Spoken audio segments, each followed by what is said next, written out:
കണ്ണൂർ മാലൂർ പഞ്ചായത്തിൽ പക്ഷിപ്പനി സ്ഥിരീകരിച്ചു. ചത്ത കാക്കയിലാണ് പക്ഷിപ്പനി സ്ഥിരീകരിച്ചത്. തൃക്കടാരി പൊയിലിലാണ് ചത്തുവീണ കാക്കയുടെ സാമ്പിൾ പരിശോധിച്ചതിൽ H5N1 പക്ഷിപ്പനി സ്ഥിരീകരിച്ചതായി ജില്ലാ മൃഗസംരക്ഷണ ഓഫീസർ അറിയിച്ചത്.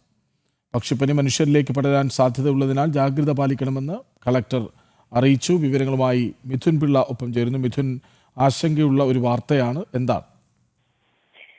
കൃഷ്ണരാജ്, കണ്ണൂർ മാലൂർ പഞ്ചായത്തിലാണ് ഈ പക്ഷിപ്പനി സ്ഥിരീകരിച്ചിരിക്കുന്നത്. ഇന്ന് വൈകിട്ടോടുകൂടി ഒരു കാക്ക അവിടെ ചത്ത് വീണിരുന്നു. ഈ ചത്ത് വീണ കാക്കയെ പരിശോധിച്ചതിൽ നിന്നാണ് ഈ പക്ഷിപ്പനി സ്ഥിരീകരിച്ചത്. ഈ മാലൂർ പഞ്ചായത്തിലെ തൃക്കടാരിപ്പൊയിൽ എന്ന് പറയുന്ന സ്ഥലത്താണ് ഈ കാക്ക ചത്തു വീണ നിലയിൽ കണ്ടെത്തിയത്. ഈ കാക്കയുടെ സാമ്പിൾ പരിശോധിച്ചതിൽ നിന്ന് പക്ഷിപ്പനി സ്ഥിരീകരിച്ചതായി ജില്ലാ മൃഗസംരക്ഷണ ഓഫീസറാണ് അറിയിച്ചത്.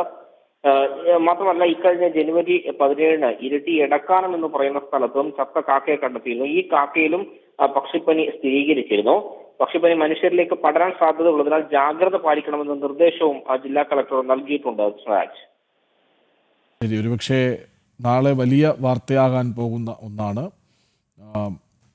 കണ്ണൂർ മാലൂർ പഞ്ചായത്തിൽ പക്ഷിപ്പനി സ്ഥിരീകരിച്ചു. മനുഷ്യരിലേക്ക് പകരാൻ സാധ്യതയുള്ളതിനാൽ ജാഗ്രത പാലിക്കണമെന്നാണ് നിർദ്ദേശം. കളക്ടർ നിർദ്ദേശം പുറപ്പെടുവിച്ചിട്ടുണ്ട്. വിവരങ്ങൾ നൽകുകയായിരുന്നു മിഥുൻ പിള്ള.